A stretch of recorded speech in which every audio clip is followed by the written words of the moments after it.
આકાશવાણી સમાચાર રીટા દવે વાંચે છે. સૌપ્રથમ મુખ્ય સમાચાર. પ્રધાનમંત્રી નરેન્દ્ર મોદી આજે નવી દિલ્હીમાં ભારત મંડપમ ખાતે અષ્ટલક્ષ્મી મહોત્સવનું ઉદ્ઘાટન કરશે. રાજ્યસભામાં કોંગ્રેસના સાંસદ અભિષેક મનુ સિંઘવીની સીટ પરથી ચલણી નોટોનું બંડલ મળી આવતા સભાપતિએ તપાસનો આદેશ આપ્યો. રાષ્ટ્રપતિ, ઉપરાષ્ટ્રપતિ, પ્રધાનમંત્રી સહિતના અગ્રણીઓએ આજે મહાપરિનિર્વાણ દિવસે ડોક્ટર બી.આર. આંબેડકરને શ્રદ્ધાંજલિ અર્પણ કરી. ભારતીય રિઝર્વ બેંક આરબીઆઈએ વ્યાજ દર 6.5% પર રાખવા યથાવત રાખ્યો છે. ભારત ઓસ્ટ્રેલિયા વચ્ચેની બીજી ટેસ્ટના પ્રથમ દિવસે ભારતનો નિરાશાજનક દેખાવ. સમાચાર વિગતવાર. પ્રધાનમંત્રી નરેન્દ્ર મોદી આજે નવી દિલ્હીમાં ભારત મંડપમ ખાતે અષ્ટલક્ષ્મી મહોત્સવનું ઉદ્ઘાટન કરશે. 3 દિવસીય આ ઉત્સવમાં ઉત્તર પૂર્વના તમામ 8 રાજ્યોની સંસ્કૃતિ, કાપડ, ઉદ્યોગ, હસ્તકલા, પ્રવાસન સ્થળો અને અન્ય ઉત્પાદનોનું પ્રદર્શન કરવામાં આવશે. 250થી વધુ કારીગરો, અનન્ય હસ્તકલા, હેન્ડલૂમ અને 34 જીઆઈ ટેગવાળી વસ્તુઓ સહિત કૃષિ બાગાયત ઉત્પાદનોનું પ્રદર્શન કરાશે. આ ઉપરાંત આ કાર્યક્રમમાં ફેશન શો, ડિઝાઇન કોન્ક્લેવ, ખરીદનાર વિક્રેતા બેઠકનું પણ આયોજન કરવામાં આવશે. રાષ્ટ્રપતિ દ્રૌપદી મુર્મુ મંગળવારથી તેમના ગૃહ રાજ્ય ઓડિશાની 5 દિવસની મુલાકાતે છે. તેઓ આજે મયુરભંજ જિલ્લામાં તેમના વતન ઉપરબેડાની મુલાકાત લેશે અને આવતીકાલે મયુરભંજમાં અનેક કાર્યક્રમોમાં ઉપસ્થિત રહેશે. એક અગ્રણી ઉદ્યોગ જૂથ સામે કથિત લાંચના આક્ષેપો તથા અન્ય મુદ્દે વિરોધ પક્ષોએ શોરબકોર કરતા આજે લોકસભાની કાર્યવાહી 12 વાગ્યા સુધી મુલતવી રાખવામાં આવી હતી. ગૃહ ફરી મળ્યું ત્યારે પણ વિરોધ પક્ષોના શોરબકોરના પગલે અધ્યક્ષે કાર્યવાહી સોમવાર પર મુલતવી રાખી હતી.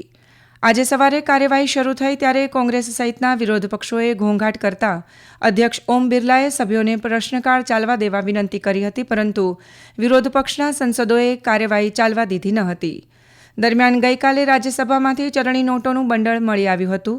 ગૃહ મોકૂફ રહ્યા બાદ નિયમિત તપાસ દરમિયાન નોટો મળી આવી હતી. આજે સવારે ગૃહ મળ્યું ત્યારે સભાપતિ જગદીપ ધનખડે ગૃહને માહિતી આપી કે સીટ નંબર 222 પરથી સલામતી અધિકારીઓ ચલણી નોટો મળી આવી હતી. આ સીટ કોંગ્રેસના સાંસદ અભિષેક મનુ સિંઘવીને ફાળે આવેલી છે.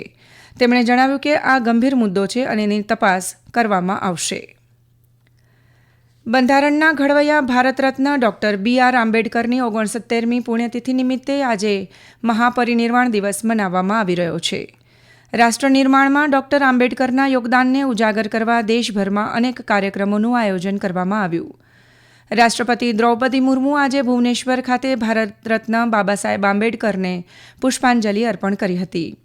ઉપરાષ્ટ્રપતિ જગદીપ ધનખડ, પ્રધાનમંત્રી નરેન્દ્ર મોદી અને લોકસભાના અધ્યક્ષ ઓમ બિરલાએ નવી દિલ્હીમાં સંસદ ભવન સંકુલમાં આવેલા પ્રેરણા સ્થળ ખાતે ડોક્ટર આંબેડકરને પુષ્પાંજલિ અર્પણ કરી હતી. ભૂતપૂર્વ રાષ્ટ્રપતિ રામનાથ કોવિંદ, કોંગ્રેસ અધ્યક્ષ મલ્લિકાર્જુન ખડગે, સંસદ સભ્યો અને અન્ય મહાનુભાવોએ પણ પ્રેરણા સ્થળ ખાતે ડોક્ટર આંબેડકરને પુષ્પાંજલિ અર્પણ કરી હતી. સોશિયલ મીડિયાના માધ્યમથી મુંબઈમાં ચૈત્યભૂમિની તેમની મુલાકાતની એક તસવીરને શેર કરીને પ્રધાનમંત્રી મોદીએ ડોક્ટર આંબેડકરને સામાજિક ન્યાયના દીવાદાંડી સ્વરૂપ ગણાવ્યા હતા. બાબા સાહેબ આંબેડકર એક આદરણીય નેતા, ન્યાયશાસ્ત્રી, વિચારક, અર્થશાસ્ત્રી અને સમાજ સુધારક હતા, જેમણે પોતાનું જીવન સમાનતા અને જાતિ આધારિત ભેદભાવ નાબૂદ કરવા માટે સમર્પિત કર્યું હતું. બાબા સાહેબને 1990માં મરણોત્તર ભારત રત્ન પુરસ્કાર એનાયત કરવામાં આવ્યો હતો.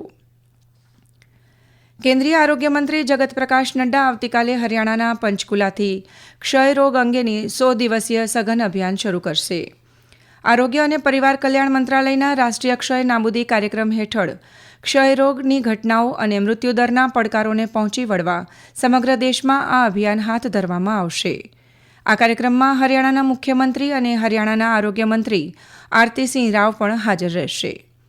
ક્ષયરોગ અંગેની આ પહેલ 33 રાજ્યો અને કેન્દ્રશાસિત પ્રદેશોના 347 જિલ્લાઓમાં લાગુ કરવામાં આવશે.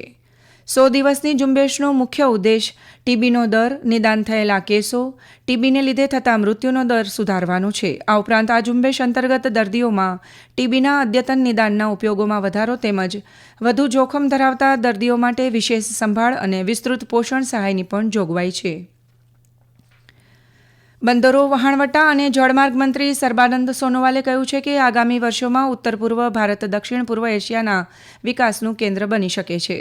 ઉત્તર પૂર્વ સશક્તિકરણ આત્મનિર્ભર ભારત તરફ પરિવર્તનશીલ દાયકા વિષય પર યોજાયેલી પત્રકાર પરિષદમાં શ્રી સોનોવાલે કહ્યું કે સરકારની એક્ટ ઇસ્ટ નીતિમાં પરિવર્તન લાવનાર ઉત્તર પૂર્વ ભારતની કેન્દ્રીય ભૂમિકા છે. શ્રી સોનોવાલે જણાવ્યું હતું કે ઉત્તર પૂર્વ વિકસિત ભારત 2047ના વિઝનને સાકાર કરવામાં અને ભારતને આત્મનિર્ભર બનાવવામાં મહત્વપૂર્ણ ભૂમિકા ભજવશે. તેમણે ભારતીય બંધારણના ઘડવૈયા ભારત રત્ન ડોક્ટર B.R. આંબેડકરને 69મી પુણ્યતિથિ પર શ્રદ્ધાંજલિ અર્પણ કરી હતી.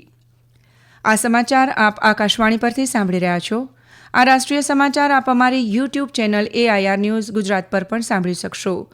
વધુ સમાચાર માટે આપ અમારા એક્સ હેન્ડલ AIR_news_ABAD ને ફોલો કરી શકો છો. ભારતીય રિઝર્વ બેંકની નાણાંનીતિ સમિતિએ 4 વિરુદ્ધ 2ની બહુમતીથી વ્યાજ દરને 6.5% પર યથાવત રાખવાનો નિર્ણય લીધો છે. આ જ રીતે સ્ટેચ્યુટરી ડિપોઝિટ રેટ પણ 6.25% અને બેંક રેટ 6.75% પર યથાવત રાખ્યા છે. બેંકે ફેબ્રુઆરી 2023થી આ દરો જાળવી રાખ્યા છે.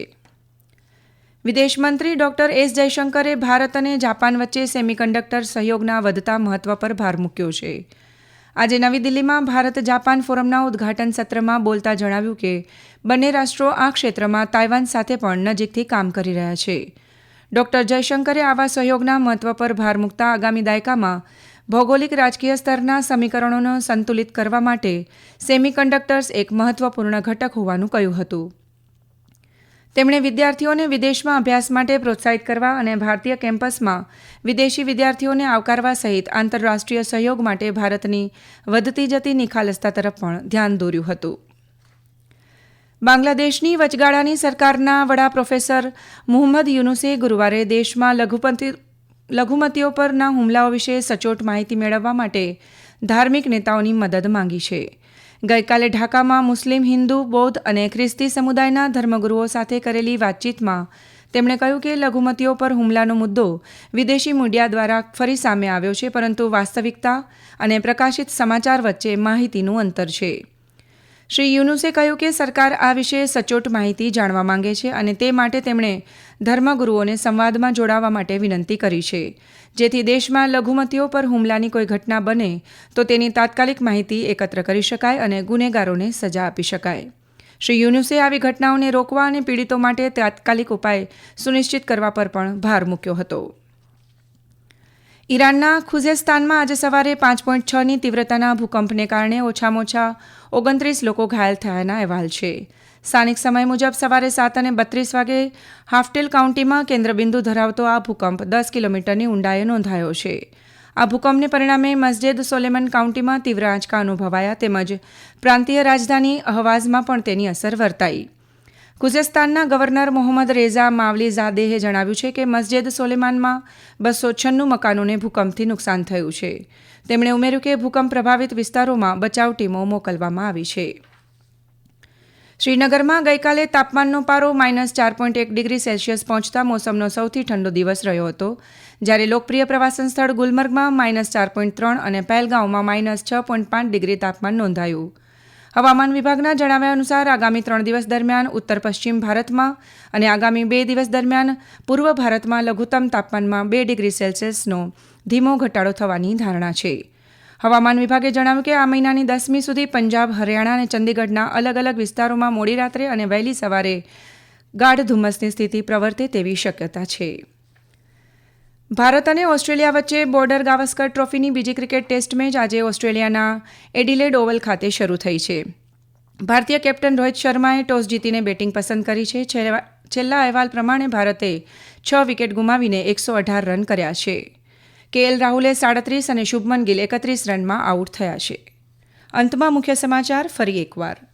પ્રધાનમંત્રી નરેન્દ્ર મોદી આજે નવી દિલ્હીમાં ભારત મંડપમ ખાતે અષ્ટલક્ષ્મી મહોત્સવનું ઉદ્ઘાટન કરશે. રાજ્યસભામાં કોંગ્રેસના સાંસદ અભિષેક મનુ સિંઘવીની સીટ પરથી ચલણી નોટોનું બંડલ મળી આવતા સભાપતિએ તપાસનો આદેશ આપ્યો. રાષ્ટ્રપતિ, ઉપરાષ્ટ્રપતિ, પ્રધાનમંત્રી સહિતના અગ્રણીઓએ આજે મહાપરિનિર્વાણ દિવસે ડોક્ટર B.R. આંબેડકરને શ્રદ્ધાંજલિ અર્પણ કરી. ભારતીય રિઝર્વ બેન્કે વ્યાજદર 6.5% પર યથાવત રાખ્યો. અને ભારત ઓસ્ટ્રેલિયા વચ્ચેની બીજી ટેસ્ટના પ્રથમ દિવસે ભારતનો નિરાશાજનક દેખાવ. આ સાથે જ આકાશવાણી પરથી સમાચાર પૂરા થયા.